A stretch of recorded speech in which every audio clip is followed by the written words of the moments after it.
Mi na tom putu ne tražimo nikakve olakšice. Mi tražimo da ispunimo kriterije, jer je to dobro za Srbiju i srpske građane.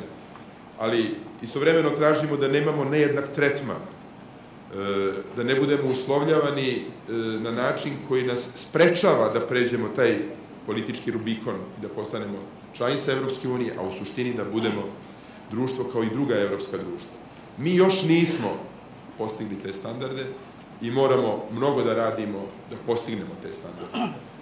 Ponekad u kritici onoga što postižemo iskazujemo u stvari vrlo često i antievropski karakter.